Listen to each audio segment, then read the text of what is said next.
Fala galera, beleza? Sejam bem-vindos a mais um vídeo do canal Geek no Taizai. E hoje estamos aqui para mais um resumo do mangá, Os Quatro Cavaleiros do Apocalipse. Então se você ainda não é inscrito, se inscreva, e não esqueça de ativar o sininho para receber todas as notificações de quando um novo vídeo sair. Sem mais delongas, vamos para o vídeo. Capítulo 104 – Invasão ao Reino do Submundo.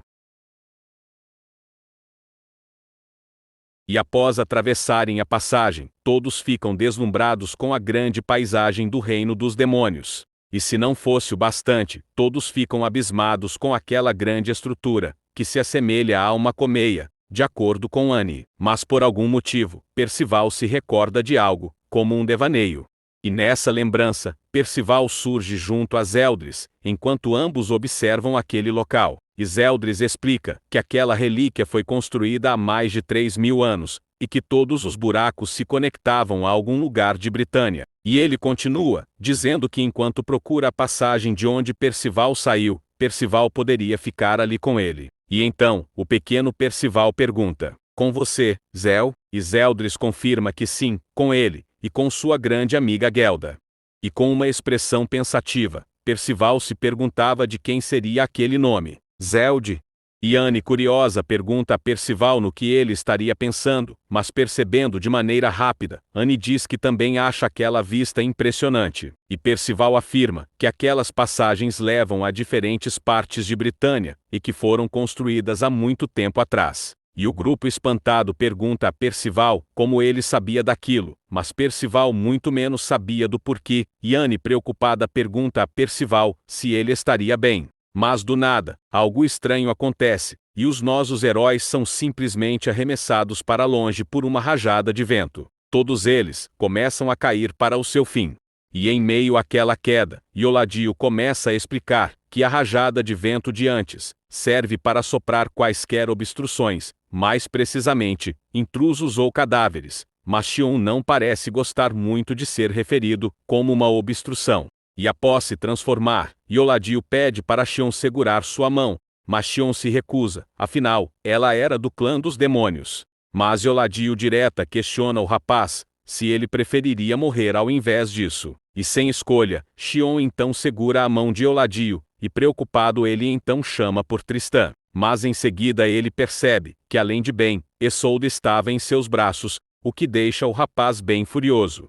Mas eles tinham mais com o que se preocupar, pois Scanor e Sylvan ainda estavam em queda livre, e Gawain, usando uma de suas habilidades, cria asas mágicas em ambos os cavalos, os transformando em uma espécie de Pégasos. Annie, vendo isso, fica encantada com seu cavalo, dizendo que ele agora é um lindo cavalo alado, mas Donnie comenta que não é nada disso, e ele está mais para um porco voador. E de repente, uma enorme criatura do submundo surge em direção ao grupo, e em baita desespero, o grupo pede para Sylvan correr o mais rápido que puder, e Sylvan orgulhoso se declara o Pégaso mais poderoso, mas isso não foi o suficiente para a criatura não os alcançar. No entanto, a criatura, antes de atacar, sente um cheiro mágico familiar, e olhando para Percival, a criatura diz: "Esse cheiro mágico, nosso salvador."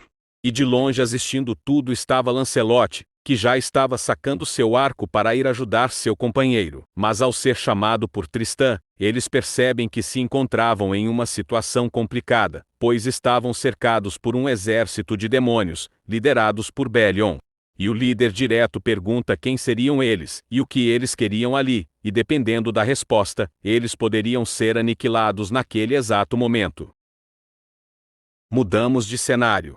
E por dentro daquele local, podemos ver tanto Annie como os outros membros do grupo, deitados ao chão, completamente desacordados. E ao recobrarem a consciência, Nazins questiona onde eles poderiam estar. E do nada, eles escutam uma voz. Aquele chamado era de Percival, que corria em direção a seus amigos. Mas do nada, todos sentem uma pressão descomunal, e logo depois, são rodeados por uma voz de uma presença sem precedentes, que diz: "Eu duvidei dos meus próprios ouvidos no início, e pensar que iríamos nos encontrar algum dia dessa maneira." E sem conseguir se moverem, Anne e Nazins ficam sem reação diante daquela sensação de perdição, aquele poder mágico excessivo. Anne, preocupada, pede para Percival não se virar, mas o garoto, sem pensar duas vezes, faz exatamente o contrário, e seus amigos, irritados, repetem o que Anne havia dito. Belion, olhando para eles, então diz: "Esse é o nosso líder, Nossa Majestade, o Rei dos Demônios." E à frente deles estava aquela figura colossal, aquela silhueta de magia e escuridão, que parecia a reencarnação do obscuro. Enquanto todos tremiam de medo por estarem diante do líder dos monstros, Percival, encarando, tentava se lembrar de onde já tinha escutado aquela voz. E naquele momento, nenhum deles conseguia saber do que Percival estava falando. Quando aquela escuridão se desfaz, revelando os Eldris, Percival finalmente se lembra: